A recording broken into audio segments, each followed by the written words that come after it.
Hi everyone and welcome to another edition of the Desteni I Process live Google Hangout. Here I am. We do live hangouts here from the Desteni I Process YouTube channel every Thursday. And in today's hangout, we're doing it an hour later than our usual time. You can check out the time schedule on our DIP Lite Facebook page if you want to know when we do the hangouts. And from today, we're starting a little bit of a mini-series about bullying. And to discuss this topic, I have invited three guests who all have experiences with bullying and various aspects of that. So let's go ahead and meet all of you. So we have Blaž with us from Slovenia. Hey, Blaž. Hello. Hey, and we have Carrie with us from the US. Hey, Carrie. Hi. And we have Lena with us from Finland. Hi, Lena. Hi. And my name is Anna, and I'm based here in Sweden. And as always, we invite you to participate in the discussion through our Google Plus page, where you can type in your question or your comment to us directly live here on the Hangout. If you have any questions about bullying, if it's something that you're experiencing in your life or that you have experienced and that you're still affected by, we welcome your question, and we will give it to Lena and Blaž and Carrie and see if they have any perspectives that they'd like to share based on the process that they've walked in relation to bullying. So let's get straight into it. We'll be talking for about 40 minutes. So if you want to ask a question, I suggest to get it in there. You can always ask afterwards when the Hangout is uploaded on our YouTube channel, and I'll make sure to pass your question along to Carrie and Lena and Blaž. So let's talk a little bit, like briefly, if you could just share like the overview of your experience with bullying, Blaž. Like what did the bullying consist of?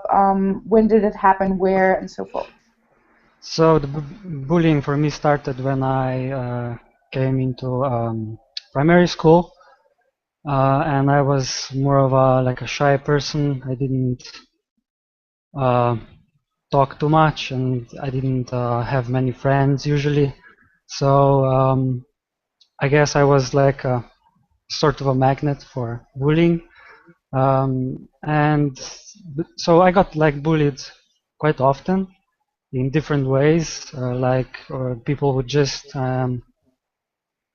gang up and call me names, or like make fun of me, or sometimes they would want to, like pick a fight and fight me and tease me in some way, or take stuff from me and all sorts of things. So I was often, like, when I was at school, I was very scared of certain people who I knew that they are bullies and that they would that they often do this. So How old were you when this happened? so I'm not exactly sure when it started, but like second grade, so that would be 10 years or maybe even sooner. So Okay. and then like until fourth grade, I was in one primary school, and then we moved to the city, and I was in another school. And so, I was also like an outsider there, and I was again in a situation, where people were already ganged together, and I didn't straight away like fit in. So I was like scared a lot of the time, when I was at school. Like, sorry, go ahead. Yeah, I was finished. So. Yeah, I was just going to say that we'll talk more about that in terms of how it affected you to be bullied in your life and in your childhood. I want to ask you the same question, Lena.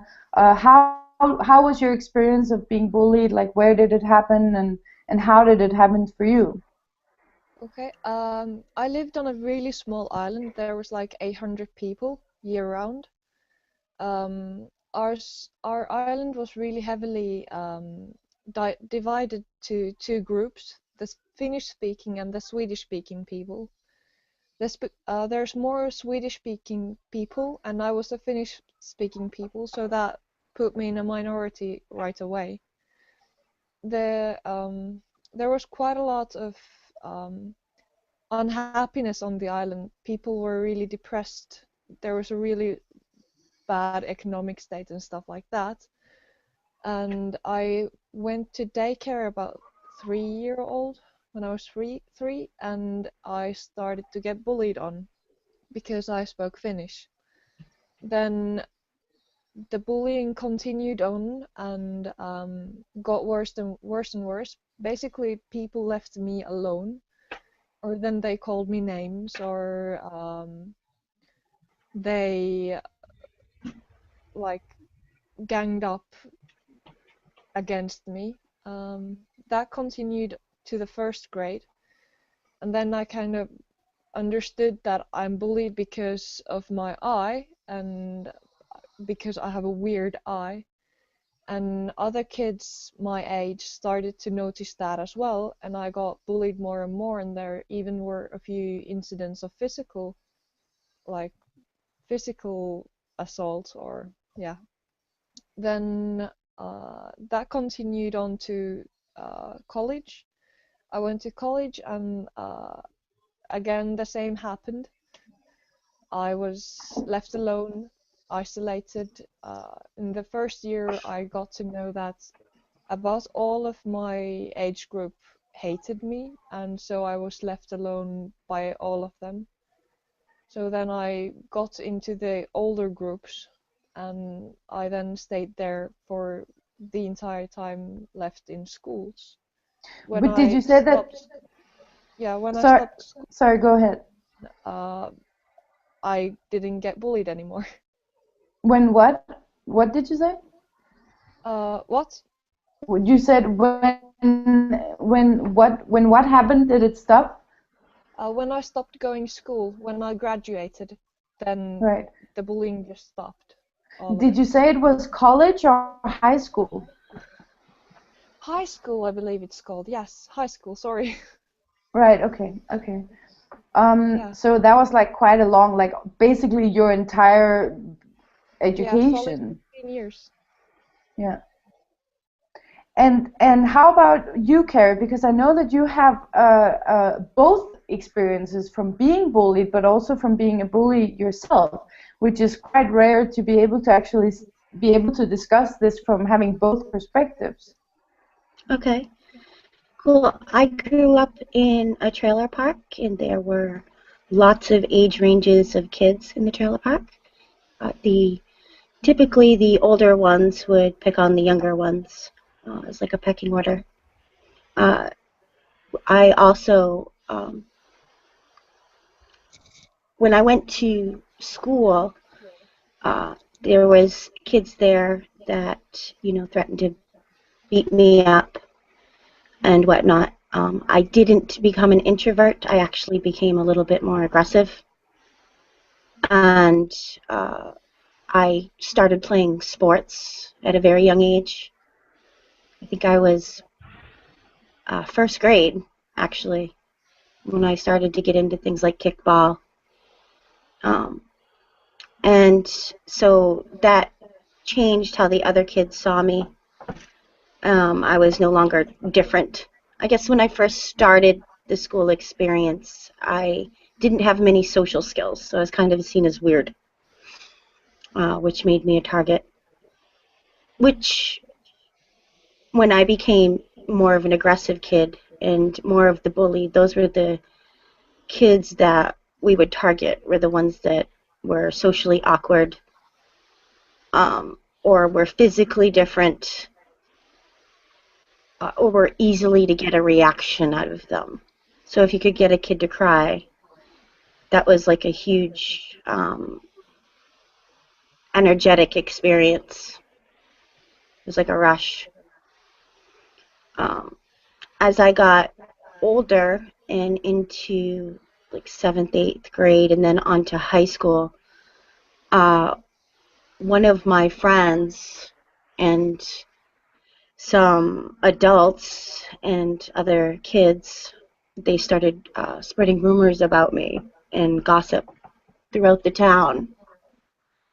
So that made my experience from junior high through high school very difficult. I became an emotional person. easy to react and to go into crying and drama, and my life is falling apart, and I didn't want to go to school anymore. When I went out into the working world,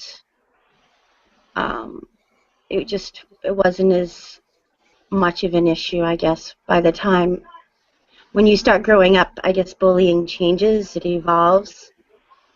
I wrote a blog recently of watching somebody that, is a close friend of mine bully another close friend of mine, and I had done nothing at the time because I had so much respect for my friend, and I wouldn't think for one moment that they would be the type of person that was bullying, but when I looked back later at it, I was like, wow, that person was just totally bullying the other person, and that was completely unacceptable. So that changed, being aware that of a couple of things. One is that I didn't recognize what bullying really was because I'd lived with it for so long. So I had to actually see it. It takes away your humanity a little bit. Yeah, and it seems like it's quite an integrated part of our culture and our societies. And then what happens when we become adult is that a lot of these patterns are already integrated, but they become more subtle and more sophisticated in a way where it's more difficult, because there aren't, the bully isn't necessarily beating you up, but it will be like verbal and secretive and gossiping, and in all these ways that it's difficult to do anything about. Yeah, or saying things like, I don't like you, and trying to get other people not to like that person. It's the same thing. I'm curious, guys, and maybe this is also because our age range is a little bit older, but are there any of you who have ever experienced cyberbullying or bullying on the internet?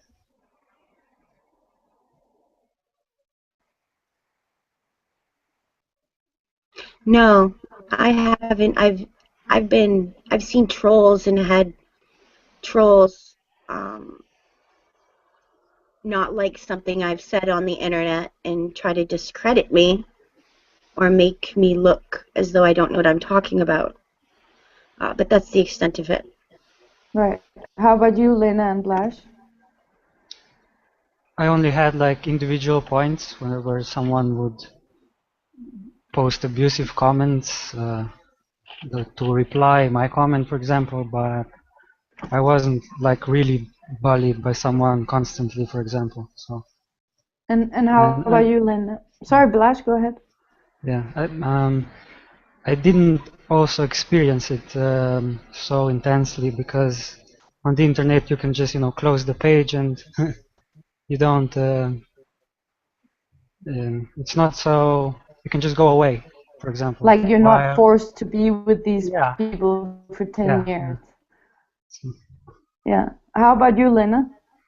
No, I've never gotten cyberbullied because we lived in a community where internet and stuff like that wasn't just a big thing yet.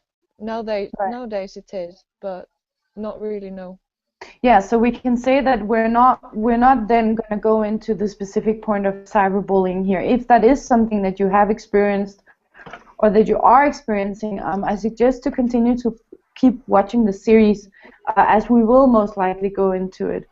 Because this is probably also quite a generational thing where a lot of the kids that are growing up now, that is perhaps one of the primary ways or like a normal way that they will experience bullying, either from people that they do know or even from people that they don't even know.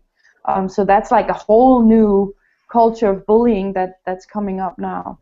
And for example, on sites like YouTube, it's perfectly normal, not perfect, but it's normal to post really nasty and like even post death threats and stuff like that because you can hide behind anonymity. But we will leave that for another day. So I'd like if you guys could talk a little bit about how were you affected by bullying, how did it affect the person that you eventually became, or when you were a child, how did it change you? And then also, what did you do to cope with it? What were your coping strategies when you were a child? Vlad, do you want to start? Okay. So as I said, I was like already kind of a shy person. So when I experienced all sorts of bullying, I became really wary of people and more afraid of them. And like I was even more, how to say it, afraid to just come to someone and speak to him or someone, you know. So you So became like more introverted. yeah, because I was already kind of that, and then even more. So um, that's the general effect that it had on me before I Did it started change the? to Yes. revert this effect. Yes, and we'll talk about that as well. But did it change the way that you saw yourself as well? Yeah, I would say that when others started to call me names because of how I looked, like I don't know, I had funny ears, for example, and so that affected my self-image, and I started to judge myself and be aware of how I look, and um, so I guess if others wouldn't say that so much, that have comments about my looks and so on, then I wouldn't have those. I wouldn't become so self-judgmental. You know, it's really interesting you say that, because I have these two, I don't know if you can see, but I have these two birthmarks on my cheek.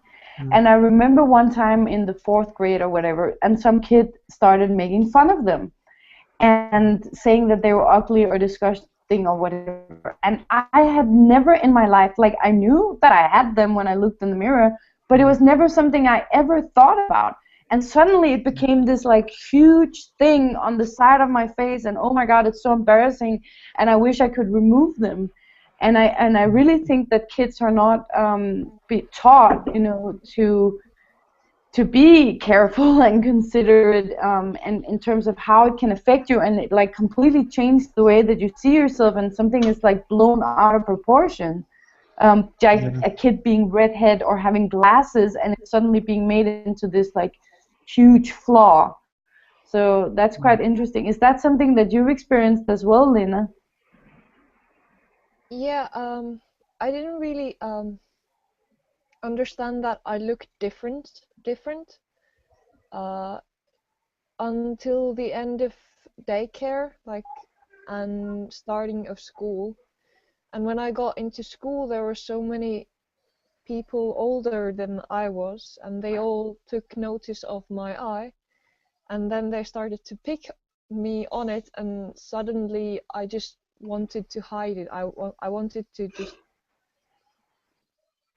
become the wall, just Yeah. hide the facts from myself, and I actually even went under surgery to make it more normal, but it didn't work. Yeah. And how did that affect the way that you saw yourself and experienced yourself? Um, I was a bit shy before it, but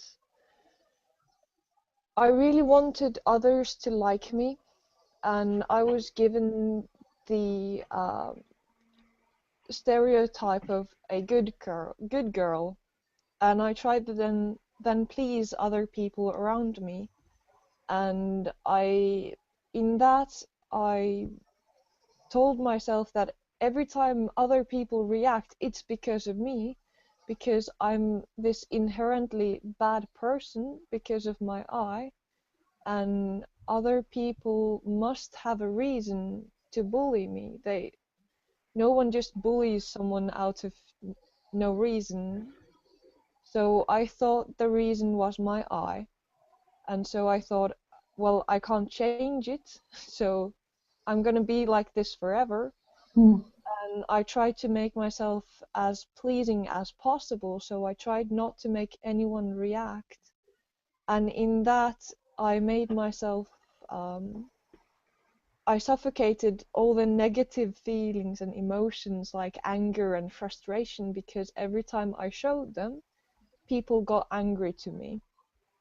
And I was afraid that they will leave me or bully me or something. And then I became more and more quiet and more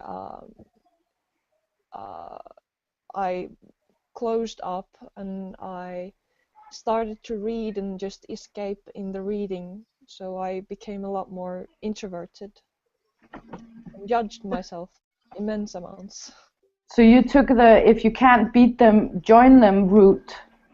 Yes, I bullied myself immensely.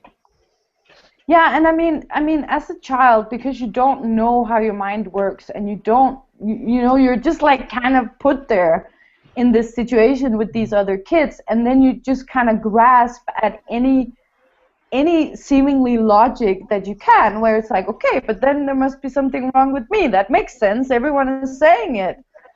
You know, and it's such a shame, you know, that there isn't any form of guidance, because obviously we all know now as adults that that logic isn't, you know, it's not logical, but as a child you don't know any better. Yeah, no. Yeah. And as a child, it seems kind of logical because everyone, everyone around you seems to say the same thing. And so you blame the one that you know you can hurt without being a bad person, so to say. So you hurt yourself to save the ones that you love. Right. Guys, we have a comment here from my co-host Christina, who is actually hosting next week's Hangout. And she is nice to remind us that we actually do have the Hangout next week on online bullying. So that is really awesome. So I definitely suggest to stay tuned next week for that. But I wanted to ask you, Carrie, because you kind of took the opposite route of Lena and Blash, of becoming even more introvert and kind of turning it on yourself. And you did the opposite of becoming aggressive. So Right. tell a little bit about that. And I missed the last thing you said. I said that you kind of took the opposite route. Instead of pulling more into yourself, you kind of became more aggressive. Yeah. Eventually to the point of also bullying yourself. Yeah. I became aggressive and I was looking for a fight. That was the easiest way for me to cope with it. And it's interesting what Lena just said about, you know, someone saying something about her eye, and Anna, the moles on your face, because I remember distinctively when I was maybe in first grade, I was used to like all the adults around me and everything telling me how cute I was and how what a beautiful child I was going to be and what a beautiful adult I was going to grow into. And there was this girl who lived across the street, and I went over to her house one day, and as I said, she's an adult, and she looked at me and she said, "You are the homeliest kid I have ever seen." The what? And I was shocked. I was shocked to What hear did that she say? from an adult. You are the homeliest child I have ever seen. What does homeless mean? It means ugly. The ugliest child I have ever seen. Damn. I was so shocked. But it's those moments that, you know, change you and you take personal. Yeah. And have you ever heard the phrase "kids can be cruel"? That's something that we use here to describe Yes. children in their honesty. Kids Yeah. can be cruel because kids will just come right out and say whatever comes in their head. It goes out there, you know, they just speak it. And Yeah. I'm not sure about you guys, but when I was a kid and I would say something to another child, you know, my original starting point wasn't from a point of being mean or spiteful. It was an observation. Those are some really ugly marks you have on your face, you know. I'm not thinking this is going to hurt the other person's feelings. I'm thinking it's an observation. I'm saying what I'm seeing. You know what I mean? Yeah. So I think it's us that are taking it personal, the information Yeah, for sure. that's coming in as we're a child. And that's, Yeah, and not why like, we become people pleasers and instead of, developing ourselves. yeah, So, absolutely. And I'm considering like the examples that we're sharing here. From my perspective, they're not even that extreme. I mean, there are people, who have like weird shaped feet that makes them walk in a funny way, which is like very obvious. There's no way to hide it. And, Right. and it's not like there are so many differences, there are so many variations, and then there's this like weird idea that everyone has to fit into this standard, which is just impossible. And so you get Yeah. bullied because you're sticking out a little bit. Did you want to Yeah, add that's something, interesting. Blash? well, I also developed like a coping mechanism for, when people came at me and called me names or wanted to fight with me. I would like I never wanted to really fight, so I would fight them with words. So I I could say I developed like a skill or something like that for beating people with words. So when I got older, like when I was in seventh grade, and so I got quite good at it. So when I saw someone wanting to uh, bully me or something, I just like came up with specific things about him, and he would then just feel ashamed and go away. So that was kind of in that way I could also say I was bullying back to to Right. protect myself from getting into a fight, for example. Yeah. Guys, we have a question from Masana, and she's saying, "Hello, everyone. Sorry for your experience. My question is, will you elaborate on the points of the role of the guardian, like parents, teachers, etc., in your life? Whether you had support from them, and did you share this with adults? So, what was your experience in terms of how the adults in your life supported you or didn't support you? When Did I you want to told go the first, adults, Blash? Or sorry, go ahead, oh, Carrie. No, go ahead. I told my mom right away when I was being threatened to be beaten up, and later on when I was when there was gossip and rumors and nastiness going around about me. She actually did attempt to fix it. She went to the school system. She went to the teachers and the parents, and it never got better, though. It just kind of made it worse because the kids would get in trouble and then they'd take it out on me.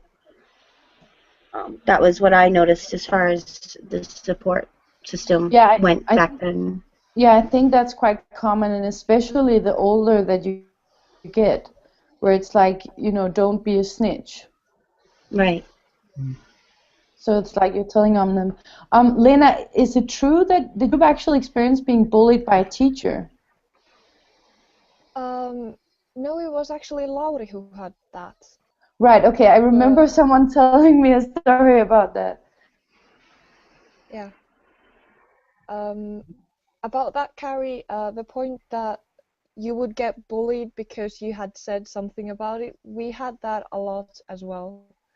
So we kind of just left it till the point that it had to be the grown-ups who noticed that we were getting bullied, Hmm. and then the grown-ups would kind of act behind our backs, which was in a way really bad because they never spoke with us how we were being bullied. So they tried something but never actually succeeded because they didn't discuss with us about the point. Right, and probably Mm. adults, many adults, they don't really know what to do about it, so they kind of do their best and do whatever they think might work, but they don't necessarily have the insight into the mind and the psychology to actually be able to mediate or get a solution. How did you experience this point, Blash? Yeah, I also didn't talk about it to my parents because of the same point that, you know, if others knew that I told my parents and then that my parents came to school because of that, you know, I would get bullied even more. So I was actually afraid to tell my parents, and we also, I mean, I didn't tell it to the teachers because uh, they usually didn't do really anything to resolve the problem. You know, they just punished both students, or you know, just Yeah. said, I don't know, work it out, or you know.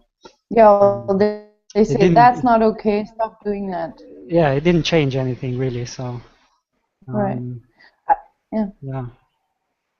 I was telling Carrie and Blash and Lena about my experience growing up because I wasn't really bullied, but when I was in the first grade, I was teased by some older girls, and I went to this alternative free school where we had like a democratic setup where all the students and the teachers collaborate. So there's like a very democratic, open model.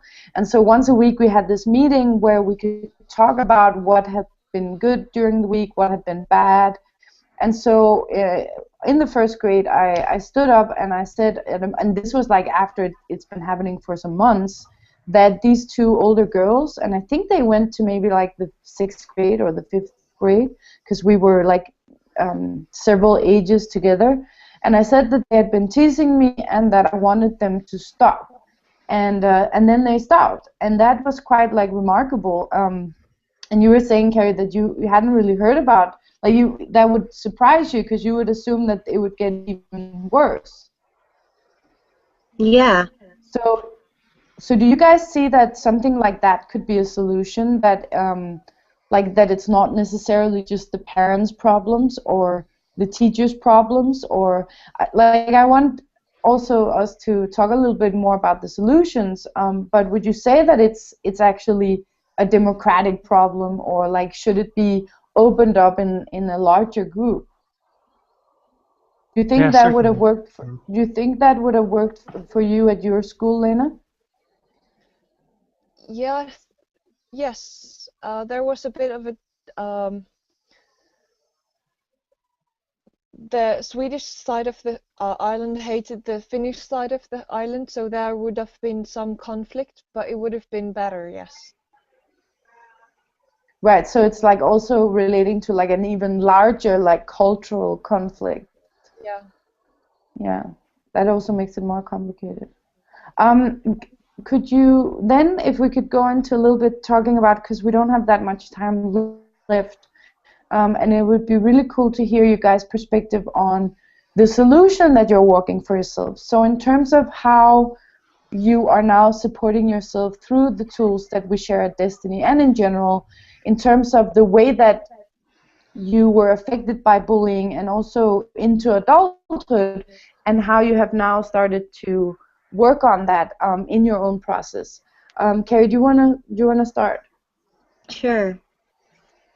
Through the years of bullying and being bullied, it impressed on my mind this way of thinking, the being judgmental of myself and saying bad things about myself to myself in my mind, and it just became a part of me. And one of the things that we do at Destiny is we work on removing those thoughts that have been impressed upon us through the years, and changing so we're no longer accepting it. Just like I gave the example of seeing one friend bully another, I realized that I allowed it because it existed within me and that I had reasoned and justified that it was okay. And it really wasn't. And that's a part of the change process, is So realizing that it's not okay, and so then the next time it comes up, you actually stand up and you say something like you did, Anna, in your democratic process. It's not all right. I do not accept this. Yeah, so do you think that you wouldn't, like, you would have just carried on forever, like if you hadn't had that awareness, because you didn't even Yes. realize that it was bullying? Right, exactly. I would have had I wouldn't have not changed. So that's actually a cool, like, wake up call for all of us to start paying more attention and to be more aware of what goes on both within our own minds as well as in our interactions with other people. And I think, I mean, we always know, in our hearts of hearts or in our self-honesty, we do know there is this bad taste or this bitter feeling, or, I mean, we do know what we do. We do know if we do bully someone else, but it can also be difficult to admit, because it's also a taboo in our society, and we all want to see ourselves as good people. So it's also an important step to take, to be able to admit that, yes, I have also had that thought about someone else. How about you, Lena? What tools are you applying in terms of letting go of your bullying past, letting go of this ghost? The major thing to me was to realize just that I was the main bully in my life. I was the one who bullied myself the most because after the bullies had left, it was me still thinking and believing and telling myself that I'm bad and all the things that they had said, I'm repeating them over and over again. Me realizing that it's actually me who does the most damage. That was a good thing to realize. And other one was because for so long I had believed that I'm the worst person on this planet. Like there was so much energy built up from my own self-judgment that just forgiving myself, just writing out what I actually think, forgiving it, and after a month or two I actually realized that it's not that bad. But within that reaction where I haven't forgiven myself, it really feels horrible. So Yeah, so, just, so sorry, go ahead. yeah, no worries. I'm done. Yeah, so, like, sorry.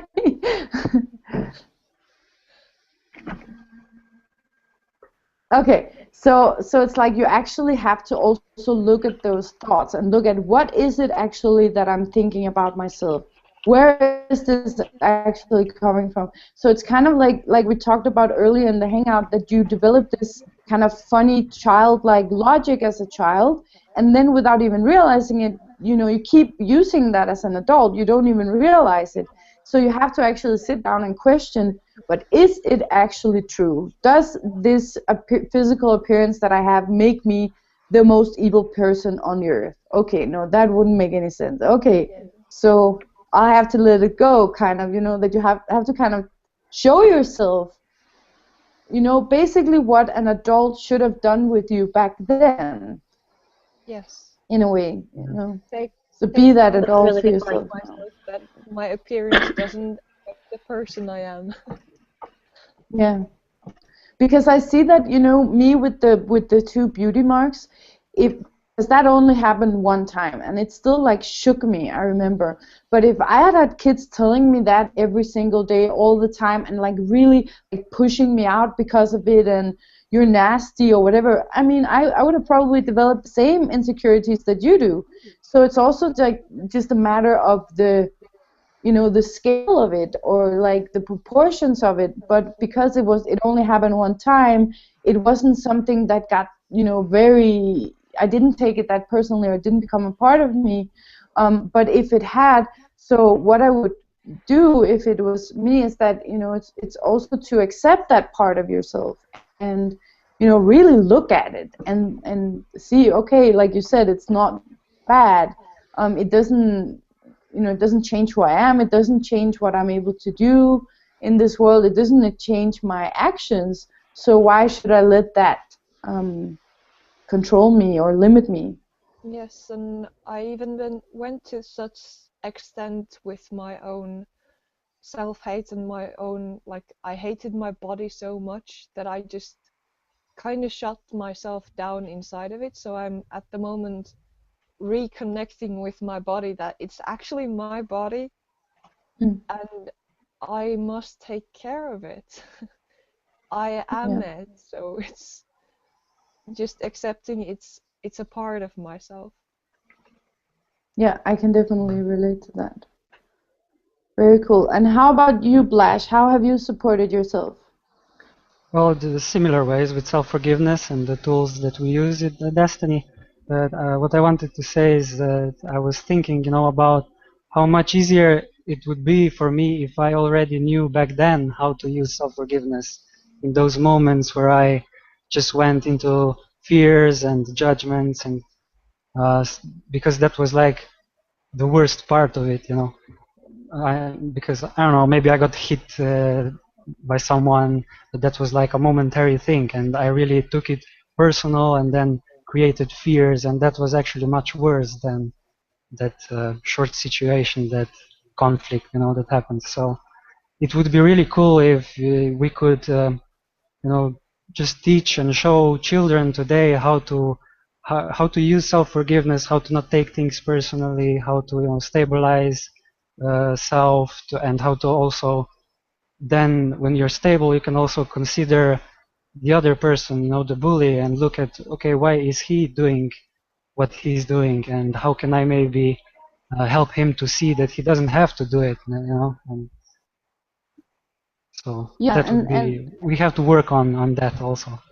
Yeah, I know that some people actually say that the bully is the one that needs support the most, or like that should have the attention instead of putting the victim into therapy. Or, of course they may also need support, but it's actually the bully that needs help changing their ways.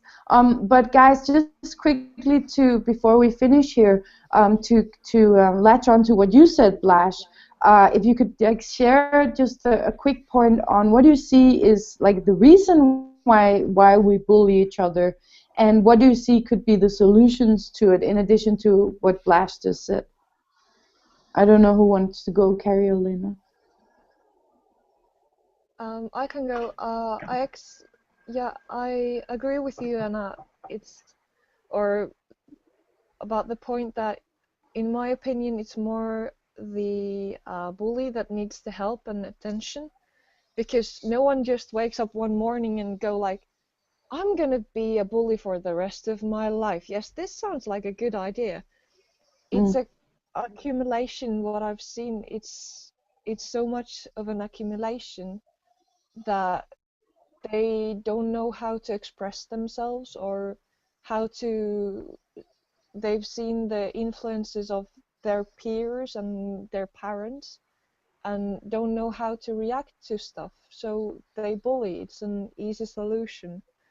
And also for the bully victims in it, to just breathe and go through the instability, to just relax and think about what actually goes on, because the emotions in it distorts the actual happening so much. Right.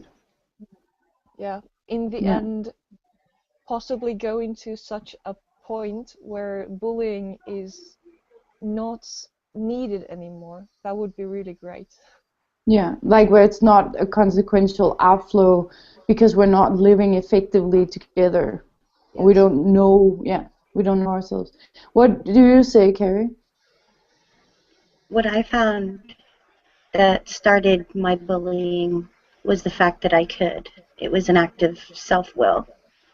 And just because I thought I could do something, I did it. It's just like a thought coming up in your mind and speaking it without even considering the consequences.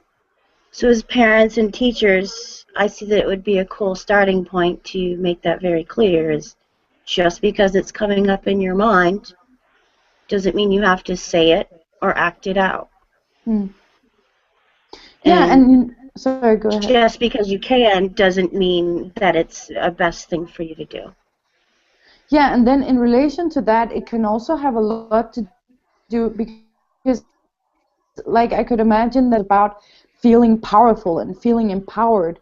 And if there's something that children do not have in today's school system, it's power. It's the ability to create and to do things and to, bring themselves into what they do. And I'm not sure if bullying is like a misguided form of like creation, but it would be interesting to look into such aspects. Like, so would there be other ways where you can empower yourself, that you don't actually have to take it out on someone else and bring them down, just so that you can feel like you're in control of your life or even in control of their lives. I would like to just briefly here, and then we're going to finish this hangout for today, ask you guys if you have any tips or suggestions, like the most important things you would have liked to have known back then, to anyone who's watching and who is either experiencing being bullied as we speak, whether it's an adult or a young person, or who has been bullied as a child and who still feels affected by it. Let's start with you, Lena. Yeah, to me it would have been just to know myself, to know my own capabilities and my own restrictions, because they weren't at all what I was told from the outside. And also to just realize that it's me who's bullying myself the most. Just stopping that emotion, stopping that thought, that would have been one of the greatest helps. Cool. So what would your suggestion be for someone who is either being bullied now or who is still affected by it from the past? Just like write it out. Yeah. Yeah. Sit down and write it out. Yeah. Yeah, I absolutely agree. And what do you say, Carrie? But if I were to do it again, knowing what I know now, I would say don't take it personal. Just because somebody is saying something or acting it out doesn't mean that it's real and that it should influence you in any way.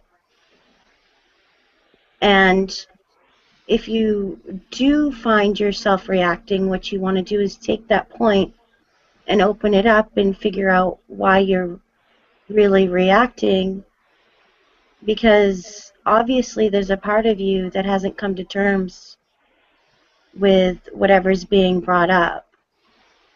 So you have to come to terms with it and be honest with yourself about how you really feel about yourself and how you don't have to see yourself that way. And it helps to have some purpose. So if you made, like as Lena said, self-awareness, your purpose, knowing yourself. So that way you have to have something that assists you to move forward. Very cool. So that would be my suggestion.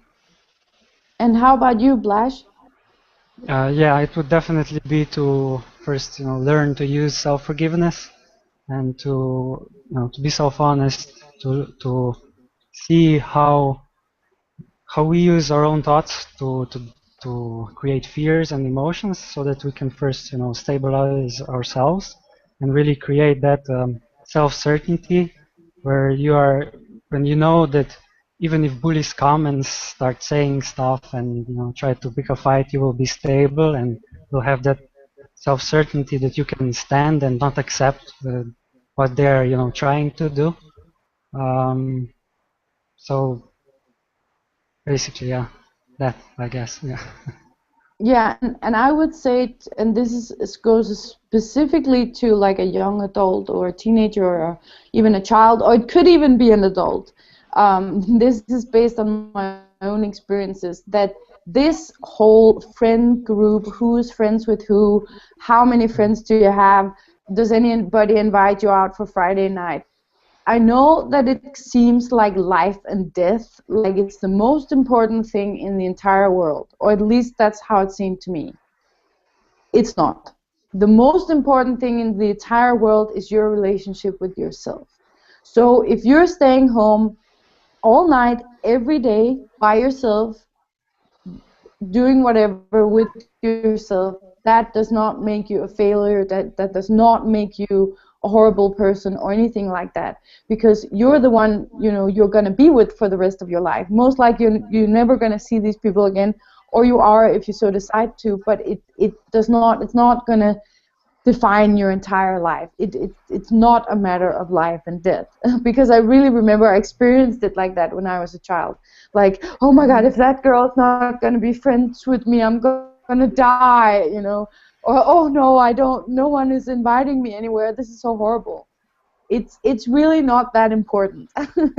It's certainly not more important than your relationship with yourself, like being comfortable with your own body, getting an education, getting to know yourself, finding out what you like to do, surrounding yourself with people, even if it's a very few, even if it's your parents, doesn't make you a loser, that you enjoy being around and that brings out the best in you. So that would be my suggestion. Cool. All right, so guys, thank you so much for being here, and thank you everyone for listening and participating. Of course, you can put any questions or comments you have on our YouTube page, and please remember to subscribe to our channel. Next week, as mentioned, Christina will be back talking more about bullying, and this time it will be about cyberbullying.